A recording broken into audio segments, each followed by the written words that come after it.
अस्सलाम वालेकुम भाइयों, रमज़ान आ गया जी। मुझे बिल्कुल तंग नहीं करना। और दूसरा एक गुस्सा ये भी था कि पुलिस को बताया गया कि जावेद मांडरी को कत्ल कर दिया गया, तो उसकी लाश 1 घंटा तक पड़ी रही, पुलिस मौके पे नहीं पहुंची। दूसरा मैं बाबर खान जो हमारे सूबाई असम्बली के स्पीकर हैं, मैं उनसे भी ये दरख्वास्त करूंगा कि वो शख्स जिसके साथ आप दिल लगी किया करते थे, जो आपको भी हंसाया करता था, जो बाकी लोगों को भी हंसाया करता था, आज सूबे की दूसरी अहम पोस्ट पे आप बैठे हुए हैं। आईनी तौर पे आप सूबे के दूसरे बड़े जिम्मेदार शख्स हैं। आपके इलाके के अंदर एक मजजूब शख्स का कत्ल हो गया है, तो आपको पता है ना, तो मजजूब तो अल्लाह का दोस्त होता है। वो सिर्फ आपका ही दोस्त नहीं था, वो सिर्फ आम लोगों का ही दोस्त नहीं था, वो अल्लाह का भी दोस्त है। अस्सलाम वालेकुम, मैं हूँ आमिर अज़हरवी। आज इंतहाई अफसोसनाक वाक़या बालाकोट में पेश आया है। जावेद मांडरी जो एक मजजूब फ़कीर शख्स था, जिसे आज बालाकोट के पुलिस एहलकार शाहिद नामी पुलिस एहलकार ने उसको कत्ल कर दिया। वाक़े की जो तफसीलात हैं वो आपके सामने तो आ चुकी हैं। ये जो जावेद मांडरी था, मैंने इसकी जो पहली वीडियो देखी थी वो मैं हमारे जो सूबाई असम्बली के स्पीकर हैं बाबर खान, उनकी एक वीडियो मेरे सामने आई जिसमें वो जावेद मांडरी के साथ बैठे हुए थे और वो उसके साथ गप कर रहे थे और वो उससे पूछ रहे थे कि ये जो नूरी है कोई किरदार है, कोई लड़की है, अब पता नहीं इसको मजजूब को कोई तंग करता था, कोई कैरेक्टर बनाया हुआ था, ये नूरी किसकी है। तो ये उनको कह रहा था कि ये नूरी तो मेरी है जी, मैं उसको हासिल करने की कोशिश करूँगा। तो फिर वहाँ बैठे हुए ही स्पीकर साहब की मौजूदगी में कोई शख्स कॉल मिलाता है और कॉल मिला के कहता है जी ये नूरी बात कर रही है जी। तो वो जो लड़की थी, जो किरदार है, कोई किरदार बनाया होगा मजाक के लिए, तो उसने कहा जी नहीं जी मैं तो जावेद की नहीं हूँ। तो बाबर खान ने ये वीडियो मैंने जब देखी तो मुझे बहुत अच्छा लगा। ये मेरा पहला तारुफ था जावेद मांडरी से। उसके बाद फिर मैं टिकटॉक पे गया, खुद जाके इसकी एक वीडियो देखी, गोजरी ज़ुबान में, हिंदको ज़ुबान में, बड़े अच्छे लहजे के साथ बात करने वाला एक मजजूब, एक फ़कीर शख्स, आज पुलिस एहलकार ने उसको मार दिया। अच्छा, जब ये वाक़या हुआ तो इस वाक़े के बाद मेरे जहन में सबसे पहला ये सवाल आया। ख़ानदान के हवाले से मैंने पता किया तो मुझे बताया गया कि इसका जो ख़ानदान है ये बहुत गरीब लोग थे। माजी में ये किसी के यहाँ मज़ारे भी रहे हैं और ये फिर अभी शहर की तरफ आए हैं। इसका एक भाई जो है वो ज़हनी लिहाज से वो भी मजजूब है, यानी वो दोनों भाई लोग इनको मजाक के लिए एक दूसरे के साथ बिठा दिया करते थे कि आप मेरी शादी क्यों नहीं करवाते, और इनकी वालदा भी नहीं थी। यानी एक शख्स वो है जो खुद मजजूब है, उसका दूसरा भाई जो है वो भी मजजूब है, माँ इस दुनिया से चली गई है।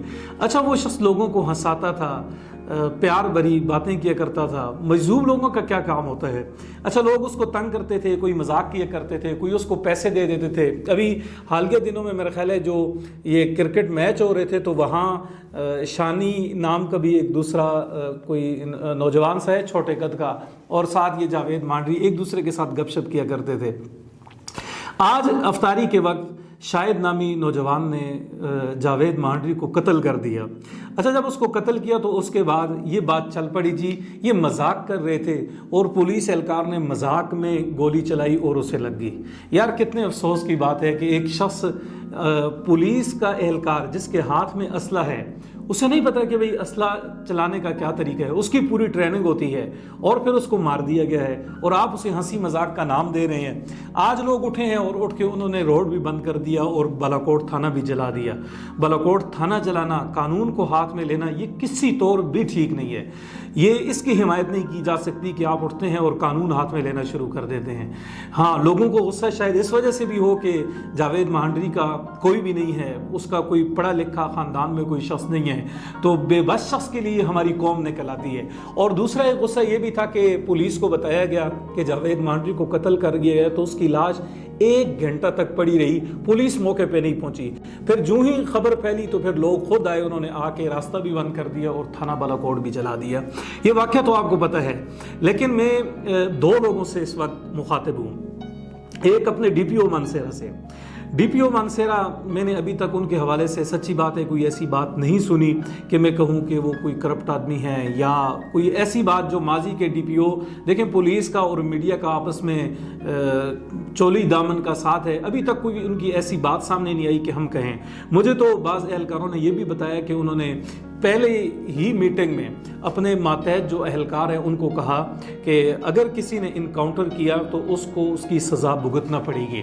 یعنی انہوں نے کلیئر میسج دیا کہ بھئی انکاؤنٹر میں نہیں مانتا. لیکن ڈی پی او صاحب ملنا جلنا نہیں کرتے کسی سے, میڈیا کے ساتھ ان کا وہ جو تعارف ہے وہ بہت ہی کم ہے. ایک مرتبہ شاید وہ پریس کلب گئے تھے جہاں انہوں نے میڈیا کے لوگوں سے بات چیت کی, ایک تعارفی میٹنگ, لیکن اس کے بعد انہوں نے میڈیا کے ساتھ ابھی تک کسی قسم کی کوئی بات نہیں کی. تو اب ہمیں میڈیا ان کے مزاج کا پتہ نہیں ہے کہ بھئی کیسا مزاج ہے. لیکن ڈی پی او صاحب کی موجودگی میں اس ہفتے میں 3 کام ہو چکے ہیں. ایک, حمزہ نے ایک نوجوان کو مارا لیکن اس پہ ایف آئی آر دے دی گئی. پھر آج یہ دوسرا واقعہ ہو گیا ہے اور مجھے امید ہے کہ اس کی بھی ایف آئی آر دے دی جائے گی.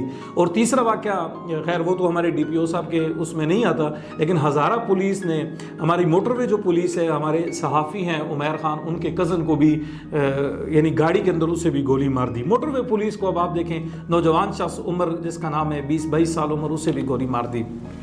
تو آج یہ ایک اور واقعہ ہو گیا. تو پولیس کا جو چہرہ ہے, جو ساکھ ہے, وہ بہت خراب ہو چکی ہے. تو میں ڈی پی او صاحب سے ایک گزارش ڈی پی او صاحب سے یہ کروں گا کہ ڈی پی او صاحب آپ دفتر سے باہر نکلیں, لوگوں کو ملے اور جاوید مہانڈری کا جو کیس ہے اس کو بنیاد بنائیں, اس کی ایف آئی آر دیں. دیکھیں اس شخص کا کوئی وارث نہیں ہے, اس شخص کے پیچھے لوگ تو کھڑے ہیں لیکن ہمارے لوگ 4 دن نعرے لگاتے ہیں اور پھر اپنے اپنے کاموں پہ بھول جاتے ہیں. تفتیش پولیس کا کام ہے, تفتیش پولیس نے کرنی ہے, تو پولیس تفتیش ٹھیک طریقے سے کرے.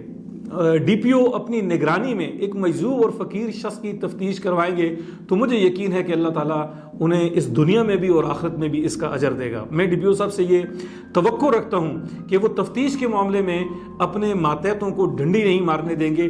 ایک کمزور شخص, ایک مظلوم شخص, ایک بے بس شخص, ایک فقیر شخص, اس کا تو اللہ کے سوا کوئی بھی نہیں ہے.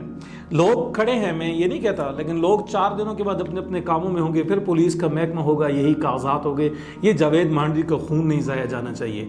اور دوسرا, میں بابر خان جو ہمارے صوبائی اسمبلی کے سپیکر ہیں, میں ان سے بھی یہ درخواست کروں گا کہ وہ شخص جس کے ساتھ آپ دل لگی کیا کرتے تھے, جو آپ کو بھی ہنسایا کرتا تھا, جو باقی لوگوں کو بھی ہنسایا کرتا تھا, آج صوبے کی دوسری اہم پوسٹ پہ آپ بیٹھے ہوئے ہیں. آئینی طور پہ آپ صوبے کے دوسرے بڑے ذمہ دار شخص ہیں. آپ کے علاقے کے اندر ایک مجذوب شخص کا قتل ہو گیا ہے, تو آپ کو پتہ ہے نا, تو مجذوب تو اللہ کا دوست ہوتا ہے. وہ صرف آپ کا ہی دوست نہیں تھا, وہ صرف عام لوگوں کا ہی دوست نہیں تھا, وہ اللہ کا بھی دوست ہے. تو اللہ کا دوست آج مارا گیا ہے, آپ کا ہی نہیں, اللہ کا دوست مارا گیا ہے. تو اس کو انصاف دلانے کے لیے آپ خود کمیٹی بنائیں اور اس کی تفتیش ہو, اور مجرم جو بھی شخص ہے یا جتنے بھی جو لوگ ہیں یا اس کے ساتھ جو باقی لوگ گئے ہوئے ہیں, ان سب کو سزا ملنی چاہیے. اور مجھے امید ہے ڈی پی او صاحب خود اپنی نگرانی میں اس کی تفتیش کروائیں گے, اور بابر خان ذاتی دلچسپی لیتے ہوئے یہ تفتیش کروائیں گے, اور جو مجرم ہے اس کو کیفر کردار تک پہنچایا جائے گا. ایسا نہیں ہے کہ لوگوں کا خون ضائع چلا جائے. ہمارے ہاں بدقسمتی سے یہ لوگوں کو مارنے کا, ہمارے جو پچھلے ڈی پی او صاحب تھے شفیع اللہ گنڈا پور, انہوں نے اپنے دور میں بہت سارے لوگوں کو مارا, یعنی انکاؤنٹر کیا اور پھر اسے پولیس مقابلے کا نام دے دیا. اب بعد کے اندر تو یہ چیزیں چل رہی ہیں. اب پولیس اہلکار بھی اگر یہ کہیں کہ بھئی مجھے تو پتہ نہیں تھا, مجھ سے ایسے ہی لگ گئی ہے, مذاق میں لگ گئی ہے, تو اس سے بڑی گپ کیا ہو سکتی ہے؟ یہ ٹھیک نہیں ہے. لیکن یہ یاد رکھیں کہ یہ مجذوب شخص تھا. مجذوب شخص یہ صرف لوگوں کا ہی دوست نہیں تھا, یہ اللہ کا بھی دوست ہے. ڈی پی او صاحب سے, بابر خان سے میری گزارش یہ ہوگی کہ وہ جاوید مہانڈری کا جو خون ہے اس کو رائے گاہ نہ جانے دے. بہت شکریہ.